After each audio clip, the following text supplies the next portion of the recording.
बिजली चमकने लगी, बादल गरजने लगे। ऐसा ही नहीं, धड़ धड़ धड़ के धड़ भोपाल उठा,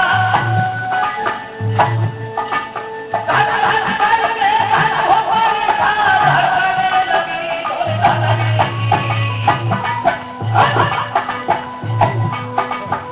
आ गया बादल, बादल में हिल गई बारिश पानी की।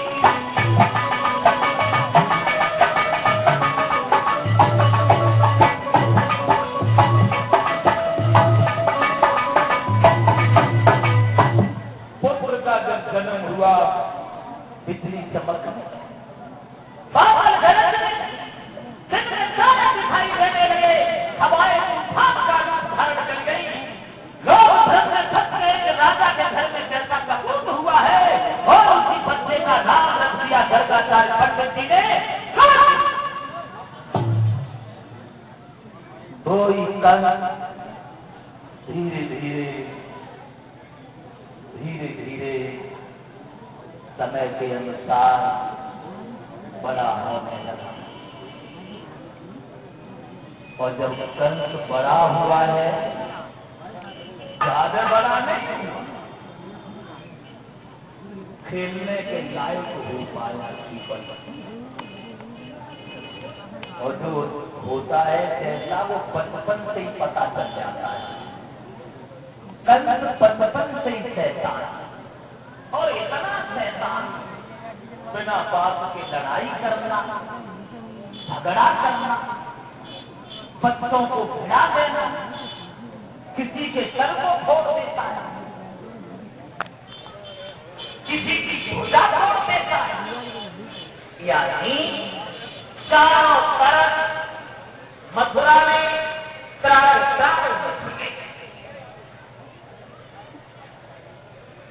उग्रसेन के सामने कुछ लोग दुखी होकर कंस से शिकायतें करने के लिए आए हैं, और कहा महाराज तुम्हारे राज्य को छोड़कर हम कई दूसरी जगह भीख मांग के पेट पाल लेंगे, और ये जुर्म आखिर हम कब तक सहेंगे। तो उग्रसेन को ये बात बहुत गलत लगी, अपने करीब बुलाया और कहा पुत्र, शर्म की बात है, क्योंकि तुम एक राजा का लड़का हो, शायद है भगवान ने तुम्हें राजा के घर में जन्म तो दिया, बुद्धि नहीं दी, तुम बुद्धि से विचार नहीं करते। जो रिश्ता शेर और वन का होता है, वही रिश्ता राजा और प्रजा का होता है। शेर से अगर वन की शोभा होती है, तो वन से शेर की शोभा होती है, और शेर अपने शरीर की शक्ति के अभिमान में अगर वन को उजाड़ देगा, तो फिर रहेगा कहाँ? कंस कहने लगा पिताजी, सीधी सी बात करो, शेर और वन और शेर, मैं नहीं समझा।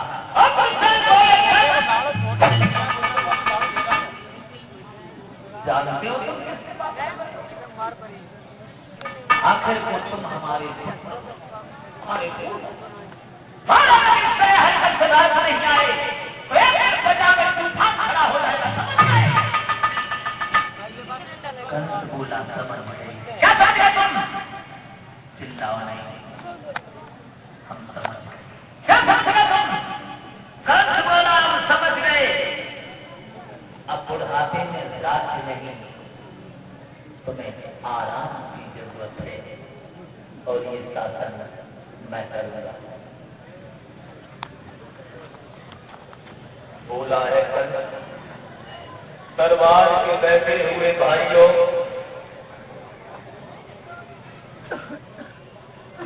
देख रहे हो कि हमारे पिताजी के ऊपर बुढ़ापा है, और इनकी बुद्धि भी अब राज्य चलाने के लायक नहीं रही। किसी को सजा देनी होगी तो किसी भले आदमी को मरवा देंगे। कंस समझदार है, होशियार है, जानता है कि राजनीति क्या है। अगर मथुरा का राजा मैं बन जाऊं तो कैसा रहेगा? कोई नहीं बोला। बोल क्यों नहीं रहे? मथुरा का राजा मैं बन जाऊं तो कैसा रहेगा? कोई उत्तर नहीं मिला। लेकिन जो कंस के साथी थे, जिन्हें कंस से लालच था, वो काय को मानते किसने कहा सब राजा बन जाओ, फिर सब बात ही अलग है। कंस दौड़ा, बूढ़े पिता उग्रसेन को पकड़ के हथकड़ी भेड़ियां डाली, मथुरा की जेल में डाली।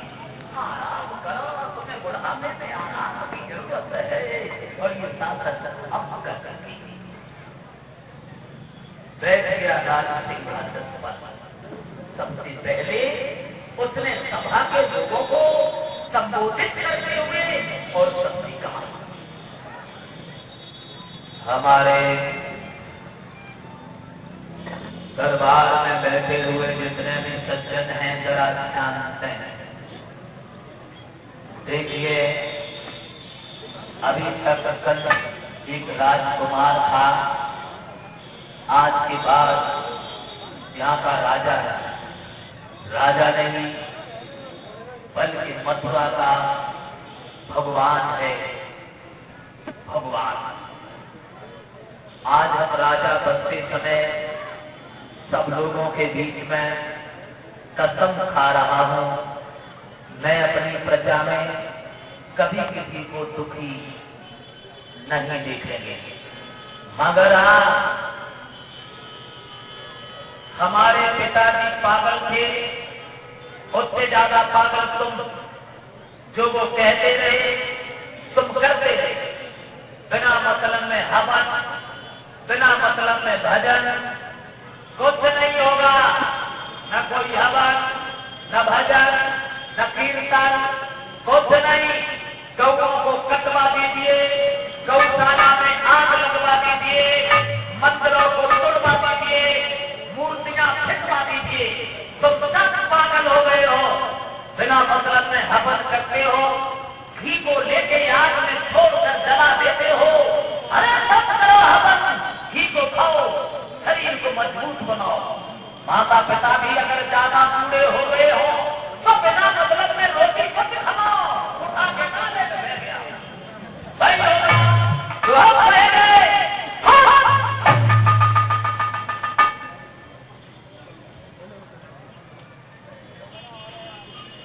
नए नए कानून बनाए गए, यानी अधिकारी भवन जब और कानून में नए नए बनने लगे।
मंदिरों से मूर्तियां बिकवाती रहती। कंस ने सबसे फिर कहा, देखा शासन चलता है ऐसे जैसे मैं चला रहा हूं। सच बताना भाइयों, हमारे पिता के राज्य में सुखी थे या भगवान कंस के शासन में सुखी हो? बोलो। कोई नहीं बोला। बोल क्यों नहीं भैया? हमारे पिता के राज्य में सुखी थे या आज सुखी हो? कोई नहीं बोला। एक थोड़ी सी हिम्मत करके बीच में खड़ा हो गया, महाराज की जय हो, महाराज की जय हो। बोलो ना। केवल इतना कहना चाहता हूँ, तुम्हारे पिता के राज्य में गरीबों का सम्मान था, दीन दुखियों का सम्मान था। अब तुम गरीबों को सुख देते हो, इस बात से हम बड़ी दुखी, बड़ी दुखी। भरे दरबार में अकेले तुम दुखी हो और कोई दुखी नहीं। और हमने भी राजा बनते समय कसम खाई थी कि हम अपनी प्रजा में किसी को दुखी नहीं देंगे। राजा को इधर आओ, ये दुखी है, उठाओ, ले जा करके टुकड़े टुकड़े करके फेंक दो, क्योंकि मैं किसी को दुखी देखना पसंद नहीं करता। बताओ, इनके अलावा भरे दरबार में कोई और दुखी है? बोलो। सब बोले महाराज कोई दुखी नहीं है। हाँ, और आगे नहीं चाहिए। सबसे बड़ी घृणा है हमें भक्तों से, भगवान के भक्तों से। सब प्रजा भी मिले पकड़ करके मथुरा की जेल में डाल दो। महीनों की पड़ी हुई रोटियां पानी में खड़ा करके दो, जिससे केवल चिंता बने रहे और हजम करने की शक्ति किसी के अंदर न रहे।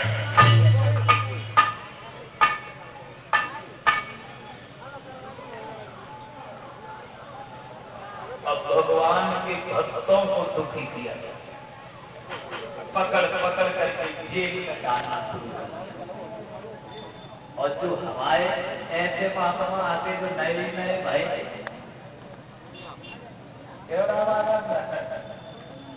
बजे के लाल कपड़ा पे उतारे फेंके आए, तीन बनवाए क्या कथा बनाई कंस ने अपने शासन में भगवान के भक्तों की। अरे हाँ,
घोर अत्याचार कर रहा है और कंस के सामने किसी की हिम्मत नहीं पड़ती जो अपने दुख का कोई भी उसके सामने उच्चारण कर सके। पृथ्वी पर पापों का भार बढ़ता गया।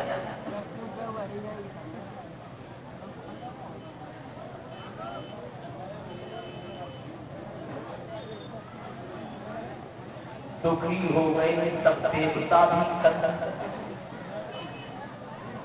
कि किस तरह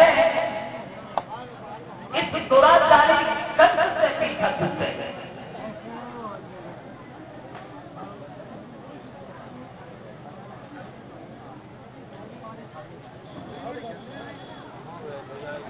हुआ ऐसा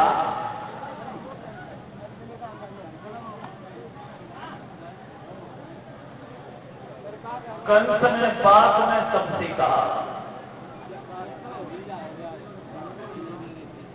आप लोग अच्छे तरीका से जानते हैं कि मथुरा का राजा कंस अब शादी के योग्य हो गया है। अब आप लोग मिलजुल करके हमें ये बताओ कि हम शादी कहां से करें।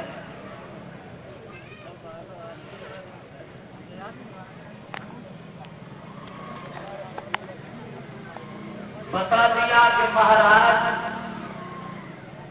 मगध के एक राजा है जिनका नाम है जरासंध,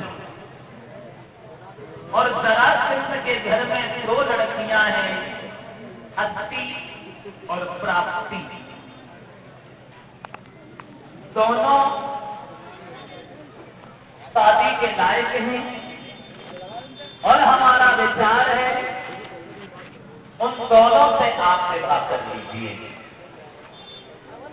तो देखिए, कल शादी के उद्देश्य से मथुरा से मगध के लिए चला, और इधर जो जरासंध की लड़कियां अत्ति और प्राप्ति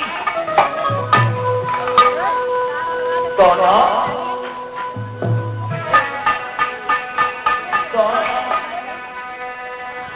चंद्र बदल उजियारी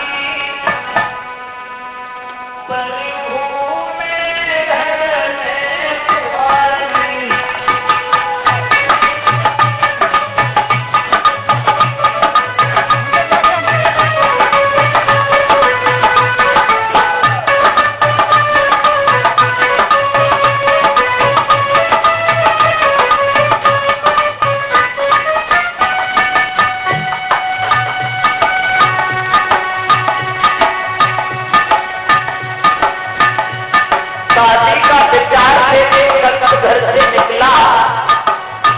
जरासंध की बेटियां बड़ा सुंदर बदन का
ये 50 रुपया हमारे पास भिजवा रहे हैं बबलू यादव, नंगला मुकुंद कढ़े मैनपुरी।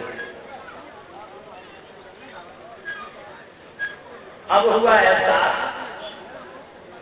कंस जब पहुंच गया जरासंध ने बड़ा आदर किया। कहो कंस क्या सेवा की जाए? कंस कहने लगा हमने सुना है तुम्हारी 2 बेटियां हैं, दोनों जवान हैं और हम दोनों से शादी करने आए हैं, और अगर इस तरह से हंसी खुशी से विवाह नहीं किया तो नतीजा गलत हो जाएगा। जरासंध कहने लगा कंसराज ये घमंड भरी बात कहना तो मथुरा का कहना, ये मथुरा नहीं है मगध है, ठीक है ना? और हम अपनी दोनों बेटियों का विवाह करने के लिए तैयार हैं, लेकिन एक शर्त है, हमारे पास एक कुबलिया पीर नाम का हाथी है और उस हाथी में 10,000 हाथियों का बल है। मैंने सोच लिया है युद्ध करके जो हाथी से जीत जाएगा उसी के साथ दोनों बेटियों का विवाह किया जाएगा। शर्त के अनुसार तुम्हें हाथी से लड़ना पड़ेगा, जीत गए शादी करती। कंस कहने लगा इसका मतलब है तुम हमारी जात कर रहे हो, बोलो अपने हाथी को छोड़ दो मेरे ऊपर। कुबलिया पीर हाथी को छोड़ दिया, इधर से हाथी भागा, उधर से कंस भागा, उधर क्या होना क्या था। कंस हाथी और हाथी में थी गति के भई लड़ाई।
जरासंध कहने लगा हम समझ गए, माफ कीजिएगा कंसराज।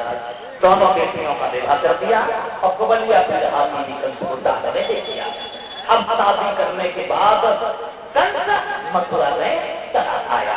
आगे थोड़ी देर के बाद गाय भैया सभेदार आ जाओ बोल लीजिएगा।